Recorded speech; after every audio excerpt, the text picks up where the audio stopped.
Non వెజ్‌లో ఆరోగ్యకరమైన ఆహారం ఏదైనా ఉంది అంటే చేప అని అంటారు. అందులోనూ ఈ సాల్మన్ ఫిష్ అంటే తెలుగులో మాగ చేప అని అంటారు. ఈ చేపలో ఒమేగా 3 ఫ్యాటీ యాసిడ్స్ ముఖ్యంగా ఇవి పిల్లల్లో బ్రెయిన్ డెవలప్‌మెంట్‌కి చాలా అవసరమైన ఫ్యాటీ యాసిడ్స్ అండి. ఇవి చాలా పుష్కలంగా ఉంటాయి. అలాంటి ఈ మాగ చేపని ఏ విధంగా కర్రీ చేయాలో ఈ వీడియోలో మీకు చూపిస్తాను. Welcome to my channel LWD vlogs life without diabetes. ఇవిగో అండి. వీటినే సాల్మన్ ఫిష్ అంటే మాగ చేపలు అని అంటారు. అసలు చేపలు ఫ్రెష్‌గా ఉన్నాయా? లేదా? అని తెలుసుకోవడానికి 2 పద్ధతులుంటాయండి.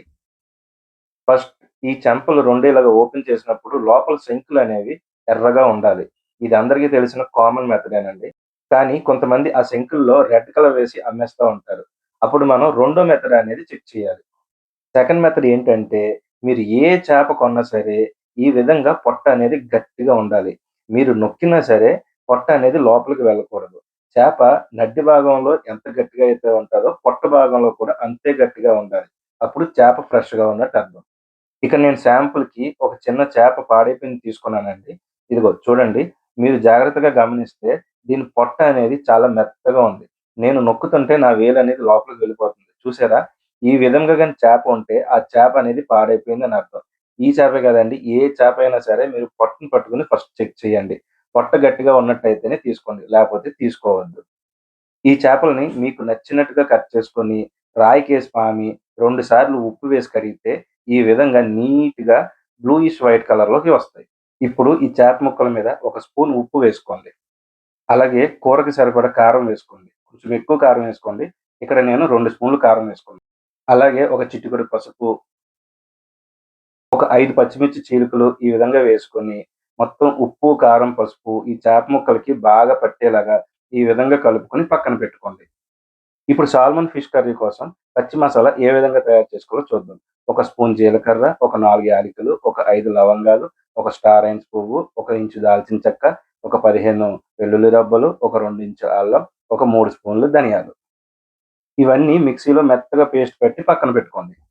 ఇప్పుడు సాల్మన్ ఫిష్ కర్రీ కోసం ఇలాగ వెడల్పాటి గిన్నెలో ఒక 3 స్పూన్ల ఆయిల్ వేసుకోండి. ఇప్పుడు 3 మీడియం సైజ్ ఉల్లిపాయలు ఈ విధంగా సన్నగా కట్ చేసుకొని ఆయిల్‌లోకి ట్రాన్స్‌ఫర్ చేయండి. మంట హై ఫ్లేమ్‌లో పెట్టి ఉల్లిపాయలన్నీ మంచిగా ఎర్ర రంగులో వచ్చేంత వరకు వేయించండి. ఇక్కడ మీరు బాగా గుర్తుంచుకోవాల్సిన విషయం ఏంటంటే, మంట హై ఫ్లేమ్‌లో ఉండాలి. ఉల్లిపాయలనేవి మాడకూడదు. అప్పుడే ఎలాంటి కర్రీకైనా మంచి టేస్ట్ అనేది వస్తది. ఇప్పుడు మంట లో ఫ్లేమ్‌లో పెట్టి, మనం గ్రైండ్ చేసి పక్కన పెట్టుకున్న మసాలా పేస్ట్ ఒక 3 స్పూన్లు ఇందులోకి ట్రాన్స్‌ఫర్ చేయండి. ఇప్పుడు మంటని మీడియం ఫ్లేమ్‌లో పెట్టి, మసాలాలో పచ్చి వాసన పోయేంత వరకు వేయించండి. ఇదిగో కడాయికి ఈ విధంగా మసాలా అనేది అడుగు పడుతుందా, ఇంక మసాలాలో పచ్చి వాసన అంతా పోయి, మసాలా మంచిగా వేగిపోయినట్టు అర్థం. ఇప్పుడు ఉప్పు, కారం, పసుపు కలిపిన చేప ముక్కల్ని ఇందులోకి ట్రాన్స్‌ఫర్ చేసి, అడుగున కొంచెం కారం మిగిలిపోతది కదా! ఆ కారంలో ఇంకొన్ని నీళ్లు వేసి బాగా కలిపి ఇందులో వేసుకొని, ఒకసారి మొత్తం చేప ముక్కల్ని కింద నుంచి పైదాకా కలిపి, మంట మీడియం ఫ్లేమ్‌లో పెట్టి మూత పెట్టండి.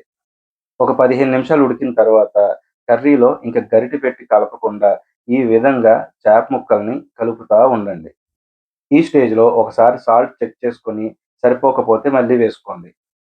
ఇక ఇప్పటి నుంచి కూర కలపడానికి గరిటెని మాత్రం అస్సలు యూజ్ చేయకండి. ఇప్పుడు మూత పెట్టి మీడియం ఫ్లేమ్ మీద ఇంకొక 15 నిమిషాలు ఉడికించండి.